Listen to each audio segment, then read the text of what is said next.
ఇక ఉమ్మడి నల్గొండ జిల్లాలో రోడ్లు రక్తసిక్తంగా మారుతున్నాయి. ప్రతి ఏటా వందల మంది రోడ్డు ప్రమాదాలలో మృత్యువాత పడుతున్నారు. రోడ్డు ప్రమాదాలు తరచుగా జరిగే బ్లాక్ స్పాట్స్ ను గుర్తించి కొన్ని చర్యలు తీసుకుంటున్నా కూడా పెరిగిన వాహనాల రద్దీతో ప్రమాదాల సంఖ్య మాత్రం తగ్గడం లేదు. జిల్లాలో జాతీయ రహదారులతో పాటు రాష్ట్ర రహదారులు కూడా ఉన్నాయి. Hyderabad Vijayawada NH65, Narketpally Addanki state highway రెండు దారులు చాలా కీలకం. ఈ రెండు దారుల్లోనూ ఎక్కువగా ప్రమాదాలు జరుగుతున్నాయి. దేశంలోనే అత్యంత రద్దీ రహదారుల్లో ఒకటిగా, ప్రమాదాలు నిత్యం జరిగే హైవేగా ఈ రోడ్లు రికార్డులకెక్కాయి. ఉమ్మడి నల్గొండ జిల్లాలో రక్తమోడుతున్న రహదారుల తీరుపై మా ప్రతినిధి చంద్రశేఖర్ మరింత సమాచారం అందిస్తారు. ఉమ్మడి నల్గొండ జిల్లాలో ఇటు జాతీయ రహదారులతో పాటు రాష్ట్ర రహదారులు ఏదైతే ఇటు ఏపీ తెలంగాణ కలిపేటువంటి అంతర్రాష్ట్ర రహదారి కూడా ఉండడంతో రోడ్డు ప్రమాదాలకు ఎక్కువగా ఉన్నాయని చెప్పవచ్చు. ఇటు గత ఏడాది కాలంగా పోల్చుకుంటే ఎక్కువగా రోడ్డు ప్రమాదాలు జరుగుతున్న పరిస్థితి కనిపిస్తూ ఉంది. ఇక్కడ నల్గొండ, యాదాద్రి భువనగిరి జిల్లా, అదేవిధంగా సూర్యాపేట జిల్లా, ఈ మూడు జిల్లాలు అంటే ఉమ్మడి నల్గొండ జిల్లా పరిధిలో దాదాపు ఇటు గత ఏడాది కాలంగా చూస్తే ఇటు కేవలం రోడ్డు ప్రమాదాలు చూసుకున్నట్లయితే దాదాపు ఇటు 1000కి పైగా రోడ్డు ప్రమాదాలు అయితే అయ్యాయి. ఇక్కడ నల్గొండ జిల్లాలోనే 450 పైగా రోడ్డు ప్రమాదాలు అయ్యాయి.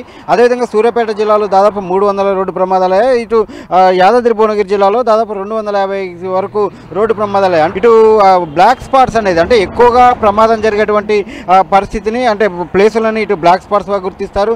నల్లగొండ జిల్లాలో గతంలో 58 బ్లాక్ స్పాట్స్ ఉండేవి. కానీ ఇప్పుడు గత ఈ నెల అంటే వారం రోజుల క్రితం జరిగినటువంటి రివ్యూలో దాన్ని 41కి తగ్గించడం జరిగింది. అంటే గతంలో జరుగుతున్నటువంటి ప్రమాదాల నేపథ్యంలో బ్లాక్ స్పాట్స్ పైన ప్రత్యేకంగా మొత్తం అంటే అధికారులు, అదేవిధంగా రెవెన్యూకి సంబంధించిన అధికారులు, దాంతోపాటు R&Bకి సంబంధించిన అధికారులు, మొత్తం 3 విభాగాల అధికారులు కూడా ప్రత్యేకంగా కమిటీలు వేసుకొని అసలు రోడ్డు ప్రమాదాలు జరుగుతున్న కారణాలు ఏంది అనే అంశాలపైన అధ్యయనం చేసి దానికి సంబంధించిన చర్యలు తీసుకోవడంతో కొంతవరకు తగ్గుముఖం పట్టిన పరిస్థితి ఉంది. విజయవాడ హైదరాబాద్ జాతీయ రహదారి 65వ జాతీయ రహదారి ఇది ప్రధాన రహదారిగా చెప్పుకోవచ్చు.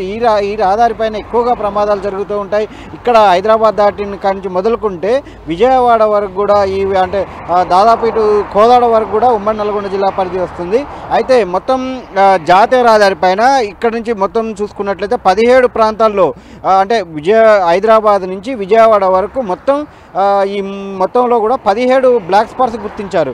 ఈ 17 బ్లాక్ స్పాట్స్లో ఉమ్మడి నల్గొండ జిల్లా పరిధిలోనే ఏకంగా 16 బ్లాక్ స్పాట్స్ గుర్తించడం జరిగింది. కేవలం ఒకటి మాత్రమే ఇటు ఏపీ పరిధిలో ఒక చోట గుర్తించారు. బ్లాక్ స్పాట్ మొత్తం ఏపీలోని నవాపేట వద్ద ఒక బ్లాక్ స్పాట్ ఉంటే మిగతా 16 బ్లాక్ స్పాట్స్ ఇక్కడ ఏదైతే తెలంగాణలోని ఉమ్మడి నల్గొండ జిల్లా పరిధిలోనే ఉన్న పరిస్థితి అయితే ఉంది. శాశ్వత ప్రాతిపదికన ప్రమాదాలు జరుగుతున్న కారణాలపైన విశ్లేషించి దాని తర్వాత చర్యలకు కూడా ఇటు NH అధికారులు అంటే నేషనల్ హైవే అధికారులు చర్యలు తీసుకున్న పరిస్థితి ఉంది. దాదాపు 300 కోట్ల వ్యయంతో ఒక మొత్తం నిర్మాణాలు కూడా చేపడుతున్నారు. అక్కడక్కడ ఫ్లైఓవర్స్, అదేవిధంగా అండర్ పాస్ వంతెనలు అంటే ఈ మొత్తం హైవేలో ఒక చోట ఫ్లైఓవర్ ఉండాలని, అదేవిధంగా 13 చోట్ల అండర్ పాస్ వంతెనలు, 10 చోట్ల సర్వీస్ రోడ్ల నిర్మాణాలు చేపట్టాలని చెప్పి కూడా గతంలో కమిటీ నిర్ణయించింది. ఆ నిర్ణయం నేపథ్యంలోనే కొంత నిర్మాణాలు అయితే కొనసాగుతున్న పరిస్థితి ఉంది. చాలా వరకు కూడా ఈ మొత్తం 150 మీటర్ల ఫ్లైఓవర్ అనేది చౌటుప్పల్ చిన్నకొండూరు వద్ద ఈ హైవే సమీపం అంటే చౌటుప్పల్ సమీపంలో చిన్నకొండూరు వద్ద 150 మీటర్ల ఫ్లైఓవర్, మిగతా మొత్తం కూడా ఈ వెహికల్ అండర్ పాస్ నిర్మిస్తున్న పరిస్థితి కనిపిస్తూ ఉంది. వాస్తవంగా చూసుకున్నట్లయితే ఈ హైవే మీద పెదకాపర్తి, చిట్యాల, కట్టంగూరు జంక్షన్, అదేవిధంగా ఇనుపామల, టేకుమట్ల, సూర్యాపేట SV కళాశాల, Jangaon cross road, Jammigadda cross road, అదేవిధంగా దురాజ్పల్లి, ముకుందాపురం యూటర్న్, అదేవిధంగా మునగాల, కోమరబండ, కోదాడ, మేల చెరువు, అదేవిధంగా శ్రీరంగాపురం వద్ద అండర్ పాస్, దాంతోపాటు ఇతర అంటే ఇవన్నీ కూడా బ్లాక్ స్పాట్స్గా గుర్తించడం జరిగింది. మొత్తం అంటే తెలంగాణ ప్రాంతంలో ఉమ్మడి నల్గొండ జిల్లా ప్రాంతంలో హైవే పైన చాలా చోట్ల ఇటు అద్దంకి, నార్కట్పల్లి ఏదైతే ప్రస్తుతం మనం ఉన్నామో ఇక్కడ నుంచి కిందికి కొంచెం ముందుకెళ్ళినట్టయితే నల్గొండ నుంచి ఇది నార్కట్పల్లి అంటారు. నార్కట్పల్లి నుంచి అద్దంకి వరకు కూడా ఒక స్టేట్ హైవే ఉంటుంది. ఇక్కడ ఈ స్టేట్ హైవేకి సంబంధించి కూడా స్టేట్ హైవే 2 అంటారు. ఇది 2 రాష్ట్రాలను కూడా కలిపేటువంటి హైవే. ఇది మనం ఏదైతే విజువల్స్ చూస్తున్నామో ఇక్కడ డౌన్కి పోయినట్టయితే డౌన్ నుంచి అక్కడి నుంచి రైట్కి తీసుకుంటే ఈ స్టేట్ హైవేకి వెళ్తాం. ఆ దీనిపైన కూడా ఇటీవల మొత్తం కూడా బ్లాక్ స్పాట్స్ని గుర్తించి ఆ బ్లాక్ స్పాట్స్ అన్నింటినీ కూడా ఎక్కడికక్కడ దాన్ని చర్యలు తీసుకునేందుకు కూడా అధికారులు కమిటీలు వేసుకున్న పరిస్థితి కనిపిస్తూ ఉంది. ఈ హైవే పైన కూడా అంటే స్టేట్ హైవే పైన కూడా Nandipadu X road, Edulagudem X road, Gudur X road, అదేవిధంగా దామర్చర్ల ఈ ప్రధాన ప్రాంతాల్లో మొత్తం ఈ బ్లాక్ స్పాట్స్గా గుర్తించారు. దాంతోపాటు నల్గొండ జిల్లాలో చూసుకున్నట్టయితే మిగతా ప్రాంతాలు చూసుకున్నట్టయితే నాగార్జున సాగర్ వద్ద దయ్యాలగండి, పైలన్కాల్లోని ముత్యాలమ్మగుడి ప్రాంతాలు ఎక్కువగా ప్రమాదాలకు గురవుతున్నట్టు గుర్తించడం జరిగింది. అదేవిధంగా ఇటు దేవరకొండ, నాగార్జున సాగర్, హైదరాబాదు నాగార్జున సాగర్ హైవేకి సంబంధించిన అక్కడ కూడా దేవరకొండ, ఏదైతే ఇటు అంటే చింతపల్లి సమీపంలో ఉన్నటువంటి 2 ప్రాంతాలను కూడా ఎక్కువగా ప్రత్యేకంగా అంటే ప్రతినిత్యం కూడా ప్రమాదాలు జరుగుతున్నటువంటి ప్రాంతాలుగా గుర్తించడం జరిగింది. వీటన్నిటిపైన నివారణకు చర్యలు తీసుకోవాలని చెప్పి కూడా పోలీస్ శాఖ, రెవెన్యూ శాఖ, అదేవిధంగా R&B ఈ 3 శాఖలు సమన్వయం చేసుకుంటూ దానిపైన ఒక అధ్యయనం చేసి ప్రమాదానికి కారణాలు విశ్లేషించడంతో పాటు ప్రమాద నివారణకి, బ్లాక్ స్పాట్స్ నివారణకు కూడా చర్యలు తీసుకుంటున్న పరిస్థితి కనిపిస్తూ ఉంది.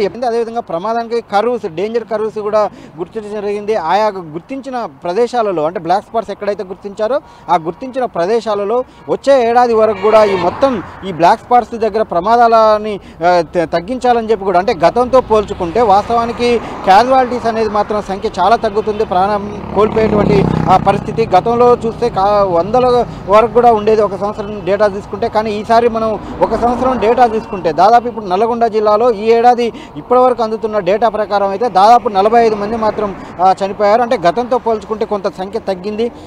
ఎప్పటికప్పుడు తగ్గించే ప్రయత్నం అయితే కొనసాగుతున్న పరిస్థితి ఉంది. భవిష్యత్తులో మరింతగా ఈ రోడ్డు ప్రమాదాలు పూర్తిస్థాయిలో నివారించేందుకే తగిన చర్యలు తీసుకుంటామని చెప్పి కూడా అధికారులు అయితే చెప్తున్న పరిస్థితి ఉంది. కెమెరా పర్సన్ వెంకన్నతో చంద్రశేఖర్, 10 TV, నల్గొండ.